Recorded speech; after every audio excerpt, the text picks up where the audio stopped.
Good afternoon, and welcome back to Asgard, and welcome back to our Direwolf 20 1.10 modded Minecraft Let's Play series. So, last episode, of course, we were working on Psy, and since then I did do a little bit of leveling in there. I went ahead and just unlocked these 101s, the entities, numbers, vectors, and then the alternative casting, which I'll go over alternative casting. I did set up a spell for that, so we'll go over that shortly, and then I went ahead and set up a spell for our blockworks. Basically, I wanted to go ahead and unlock these. These are all very, very standard, and they don't do anything. We can't do anything really, really exciting with these things, the entities, numbers, and vectors. Basically, they just give us more options for future things and whatnot. And then the alternative casting, I actually didn't mean to do. I was playing around and I just kept going, and that was my mistake. So I'll go over that briefly after we do the blockworks spell. So, because it's probably one of my favorite things, alternative casting. There is some very, very neat things that we can cover with that. Also, I did work on the towers a bit. You'll notice that we now have 5 of them that are full scale, and then we've just got these 3 left. So this one, this one actually won't take that long. It just needs the capstones, and then that one, an additional floor, and then the capstones, and all the interior work still needs to be done on this one. So, and then we still have to start that one at some point, but that'll be okay. We'll get that knocked out. I do like it on the mini-map, though. It's very, very concise, I guess. So anyways, on level 6 blockworks, we're actually level 9, so, because after you unlock all these things, you're going to get quite a few levels from that. But anyways, the blockworks unlocks a lot of fairly nice abilities, the break block sequence and the break blocks and place blocks, stuff like that. So I went ahead and set up a little spell here. And basically, of course, it begins with the break block sequence trick. That's the one that we require to level here. And basically what it's going to do is it's going to break a sequence of blocks that we specify. And then we're going to need to set a max constant number. And so I've set that to 4. So at the most, right now, it will break 4 blocks. You could probably do more, judging by the strength of the spell and everything. And then for the position, we're going to use a vector raycast again, just like we did last episode, to do the spell, where an entity is looking, in this case us, and the ray from that is going to be the entity look, and then the position is going to be the entity's position, which is the caster. So we're going to connect caster up with the entity look and entity position. Basically, we want the raycast to originate from where we're looking. And then in addition, we're going to need to set a target of blocks that we want to break. So I just used a vector construct. Basically, you give it an XYZ parameter, and it's going to create the vector from that. So I just did 151. We'll see how that goes. And then what we'll do is we'll just put it onto a spell bullet and put the spell bullet into our gun thing.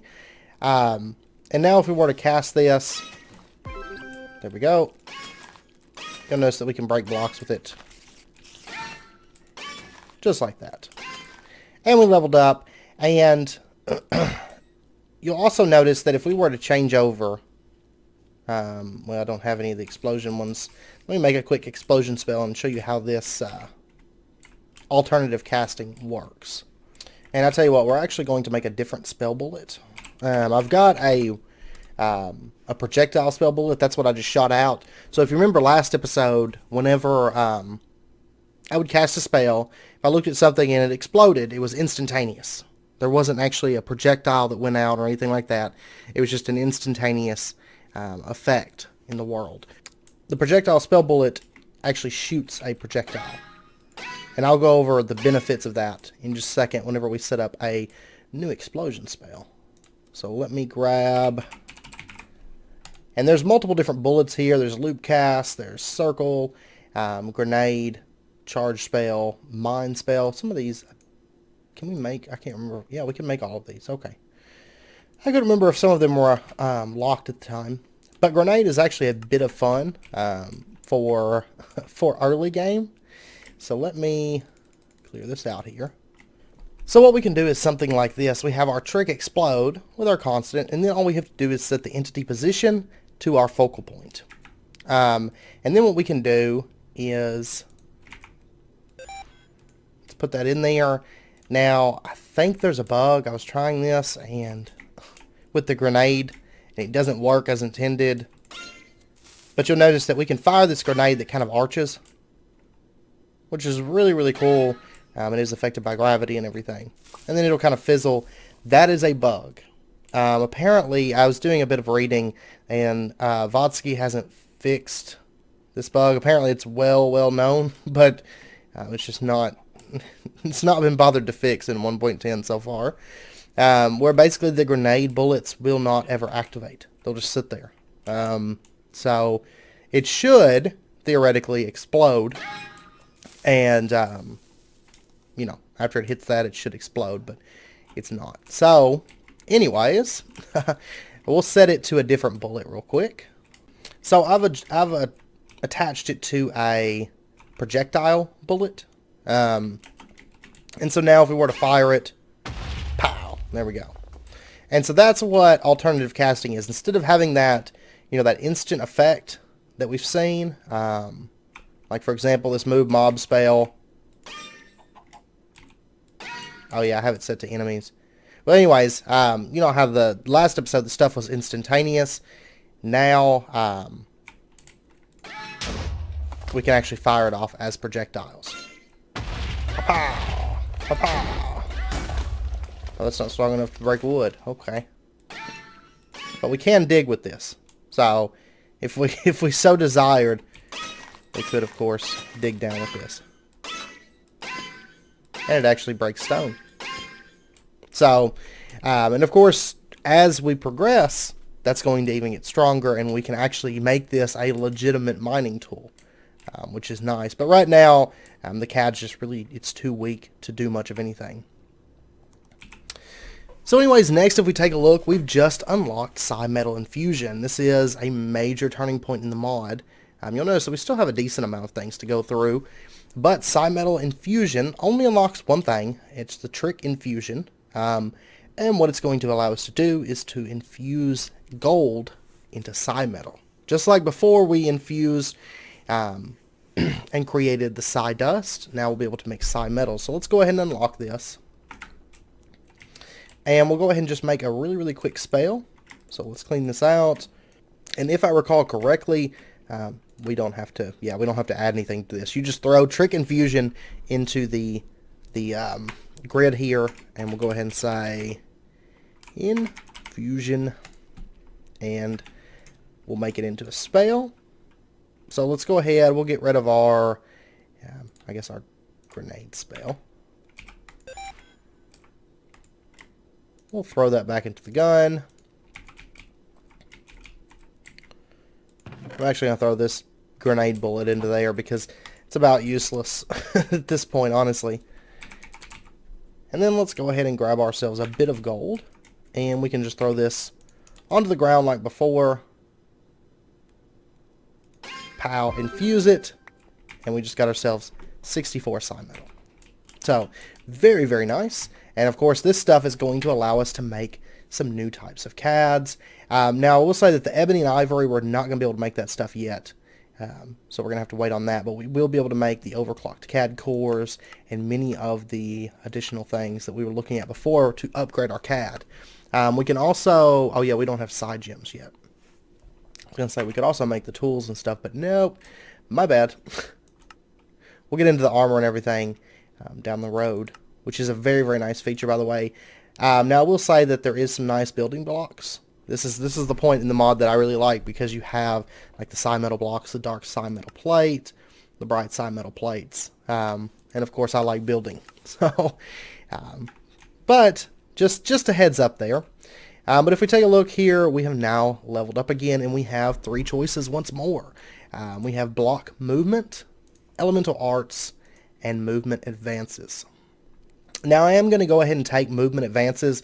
Honestly, this is the part, to me, where the mod gets really good, because we start being able to make better CADs that can actually that are actually capable of doing something. And we also unlock some really, really nice stuff right here. Specifically the movement advances and the elemental arts. Those are my personal favorite. So we're going to take the movement advances. I love this stuff.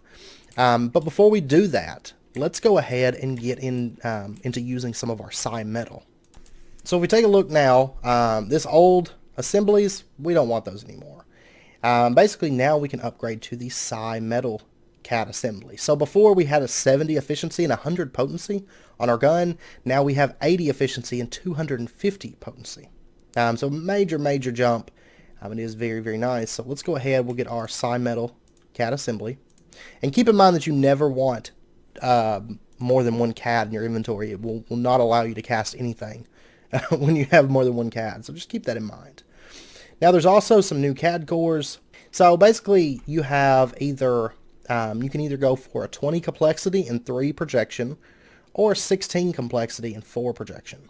And I think I'm going to go probably with the overclocked CAD core instead of the conductive for right now. Basically, I don't think we've covered the stats yet, have we? Basically, projection is going to be the maximum number of tricks that you can have on a single spell. So theoretically, if we had, say, the overclocked CAD core, we now have 3 projection, whereas our old CAD core, I think, only had 1 projection. So we've reached the point that, let me see, I don't think, yeah, the basic CAD core is 1 projection. So now's the time I think we should cover stats real quick as well. Since we didn't do that last episode, this is the point where stats become, I feel like, a little bit more important. So projection is going to be the maximum number of tricks that you can have on a single spell. And so what you can do is, let's say you wanted a spell that whenever you shot it, it hurt any mobs in the area and also broke some blocks and did different things, you know. That's where projection is going to come into play. So the higher number of projection is, the more tricks that you can have. So for example, the overclocked CAD core, you can have 3 tricks. In this one, you could have up to 4. Now the complexity is the maximum number of steps that can be in a single spell. So for this one, for example, we can have up to 20 different actions within a spell, and that is why I generally like to go with the overclocked CAD core instead of the conductive. I don't feel like we're at the point right now where we have just so many tricks that we want to add a bunch of them to one spell. But the complexity, I feel like, is a little bit more important, so we're going to go with the overclocked. But that's my personal preference, so you can, do whatever you prefer. Now next up we have the CAD socket, and if you take a look, this has 2 new stats, bandwidth and sockets. So before we had a bandwidth of 5 and sockets of 4. Now what this means, the bandwidth and the sockets, is bandwidth is going to be the maximum height or size that you can do on a spell. So whenever we set those numbers before, and we would say like the explosion is 2, with the old CAD socket, the maximum bandwidth that we could use was 5. So, we've got a couple new bandwidths here, 6 and 7. So it doesn't expand very, very quickly. I will say that later on you get the 8 and 9, which is a little bit better. And then the sockets, of course, is the amount of spells that you can put into your gun. So that's all that is. It's very, very simple. So for me personally, at this stage, I'm going to go with the large CAD socket. We only have a bandwidth of 6, but we do have 8 sockets. I like having the additional spells in there because general spells, even if your bandwidth was, say, 20, you wouldn't have the psi ability to actually use it at the moment. So I like to go with the large CAD socket, personally. Plus, I like to have a bunch of different spells equipped and everything. Now, the CAD battery, we only have one option. That's the extended CAD battery. It only covers overflow, which is basically additional psi that can build up. You've seen it with the basic CAD battery. So now we'll have double that. We'll have 200 overflow.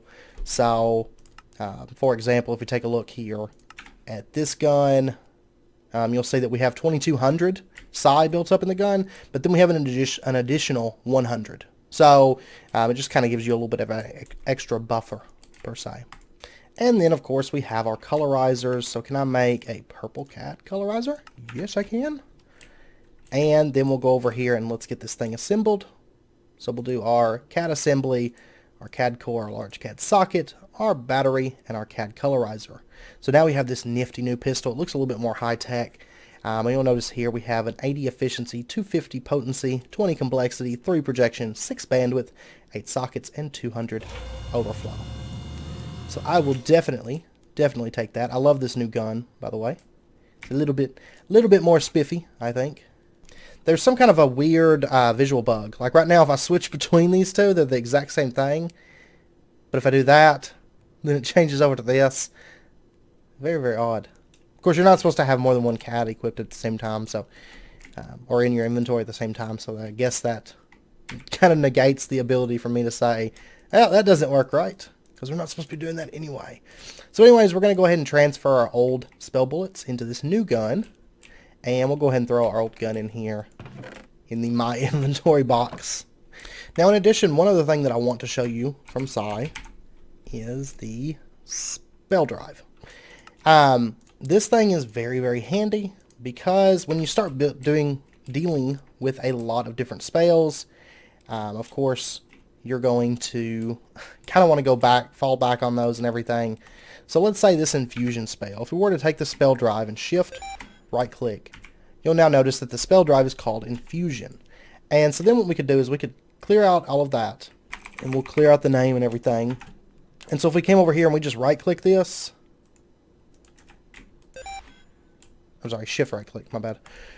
It's going to pull up that old spell that you saved into the spell drive. So if you want to have spells in here, because for example, if I took this, so for example, our spell bullets, there's no way for us to get those, those spells onto something. Like if I was to shift right click, it does nothing.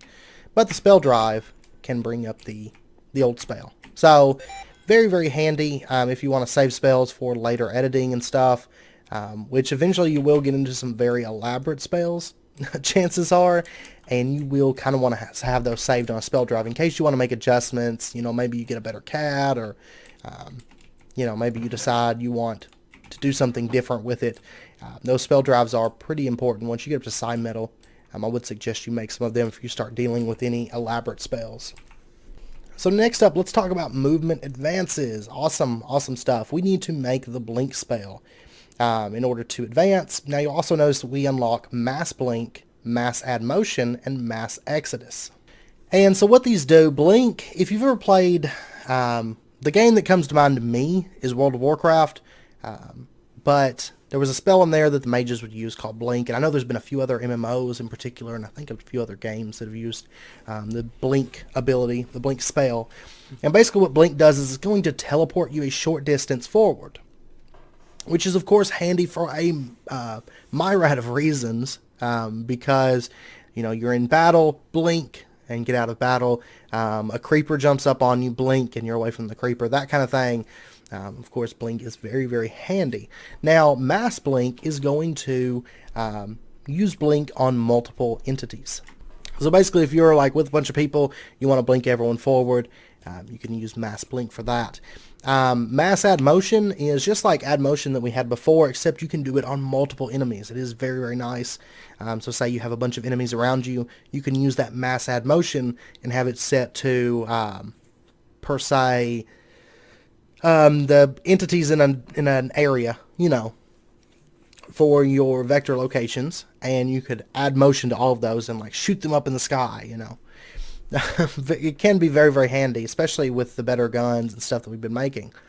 And then you have mass exodus, which is going to move whatever entity list you specify to a specific position. Let's go ahead and let's do just a blink spell. And blink is actually very, very easy to set up. So if we come in here, let's find it. Here we go, trick blink. And you'll notice that we set the target and the distance. So we're going to go ahead and set the target. And we're going to say selector caster. And the distance, let's see what we can do. Let's see what we can pull off. Because blink is a spell that I quite enjoy, if I'm being totally honest with you. So the distance, let's go ahead and set it to, let's set it to 8. Seems like we can pull off 8. And I'll show you how this works. So now we have a blink spell called infusion.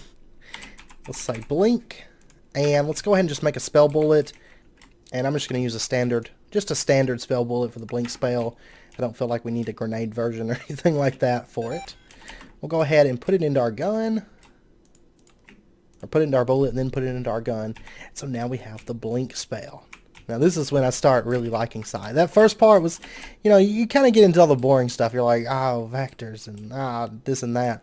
Which we'll do more with vectors in the future because they are probably the toughest thing in Psi to understand. Honestly, I hated trying to figure those things out. But if we use blink now, like let's say, I'll do it on the ground so you can kind of see.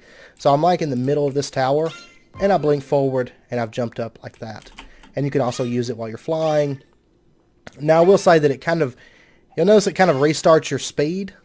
So, in general purpose, if you're flying somewhere, unless you have the blink distance set really, really high, it's generally better just to keep flying, I think. Because right now, you'll notice that I kind of slow down quite a bit when I use it, and then I take damage. But, anyway, that's how you use blink. It's very, very nice. And like I said, this is when stuff starts getting fun. Now next up, we're going to go ahead and get the Elemental Arts level. This is another really, really cool one. You'll notice that we unlock some new tricks. All but one of these are tricks. So we have the Smite trick that calls down lightning at the given point. We also get the Operator Random, which is going to give you a random number. So you're going to say between 0 and whatever you set it out. And then we're also got the Blaze trick that creates fire. We've got Torrent that creates water. And we have Overgrow that fertilizes a block at the given point. These are all very, very cool things that you can do. And I hope you guys are noticing, like, you do eventually get to do cool things with Psi other than just debug and move some mobs. So it just takes a little bit to get used to the mod and everything. So let's just make a really quick spell here. So we've got a basic Smite spell here. Basically, we just have the trick Smite, and it goes into an entity position for the vector, or for the position. And the entity position is going to be the focused entity by the caster. Very, very easy to set up, and it's going to produce Smite. So let's go ahead. We'll throw it onto a spell bullet, throw it in the gun. Oops. And we'll go ahead and select it here. So then if we come outside, there's a horse. Pow! You'll notice that he gets hit by lightning, gets caught on fire, and all that. There's a chicken. Oops. There we go. It keeps wanting to hit the grass, and I have it set to an entity position, so... But you'll notice that it just annihilated that chicken, like, instantaneously. So, very, very awesome. And you'll notice that we did level again, so we're up to 2600 Psi now. And now block movement's pretty standard, and I know it's just about wrapping up point, but we're going to really, really quickly get into loop casting. This is a very, very nice effect. Whenever you get it, you're going to get the selector loop cast index. You're also going to get the operation modulus and the integer divide operator. So let's go ahead and grab that. And so basically what we're going to want to do here is let's grab ourselves a loopcaster bullet right here, loopcast spell bullet. And loopcast, I think you can probably guess what it does just by the name. But let's go ahead and just set ourselves up just a basic little blink spell. And we're going to set the distance to like 2, I think. And the target will be the caster. There we go. Blink's so easy to set up, it's wonderful. And we'll just go ahead and, oh, it's called Smite right now. Whoops. If we come out here and we do the blink loop, I'll show you what it does. You'll notice that we start moving forward. And we can turn and everything. And then, whenever we want it to stop, you're going to just unequip your cat. So, you know, be careful, because with this, if you set it too high, you can easily run through your Psi very, very quickly. But you'll notice that I can just kind of travel, and I get this really, really cool effect underneath my feet as well. I'll show you, actually. You'll notice that we get that, like, cool flying effect. It would be cool if they actually pulled out the gun and shot it, you know, like, forward. Now I'm going to show you how the other things from this level work. The loopcast index can act as a number, and we can also do an operation with it. So we can say that the selector loop cast index, and basically that's going to produce a number based on the amount of times that something has been cast. So with the initial spell cast, it's going to be 0. And then it's going to go 1 and 2 and 3 and so on. And so what I've done is I've set this to 5, and it's going to show us, with the selector loop cast index, it's going to show us, basically, it's going to count up to 5 operations. So if we use it here, you notice it goes 0, 1, 2, 3, 4, 0, 1, 2, 3, 4, and so on. So you can see the amount of operations. If we were to change this and say something like that, that's fine. Throw it in there, and we can basically just see the ticks on this spell. So it's basically just going to count up to like massive numbers. But, you know, you could use it for other things. This is, I think, probably when the debug spell would get a little bit more useful.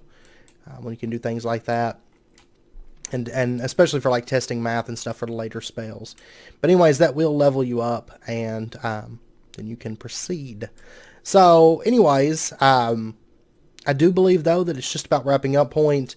We'll put all this stuff to use a bit more coming up. So there is some really nice things coming up as well. And so we do have block movement, but we're about to get into greater infusion. So this is when we're going to get some really nice things. And I just thought about, we're actually going to have to go to the end to continue with Psi. Our ebony and ivory, if we want to get that, which we do, because we're about there. I was getting excited because we're almost to ebony and ivory, but yeah, we're gonna have to go to the end. So maybe next episode we might go to the end and kill the Ender Dragon. You think? I think so. I think that would be good. We still have the block movement to get, but that is pretty standard. Pretty much like the block break sequence or any of that stuff. We can just basically move blocks, so adjust their position. There's a little bit more you can do with it, but leveling up wise, it's pretty standard. So anyways, though, if you guys have any questions, as always, be sure and let me know, and I will do my best to get those answered for you. But anyways, I hope that was helpful for you guys, and yeah, I guess next episode we'll go to the end, maybe, to do that stuff. We may continue with Psi and go ahead and get the spell unlocked, which will just be rather brief because we're pretty much there. But we will be able to get side gems and stuff as well.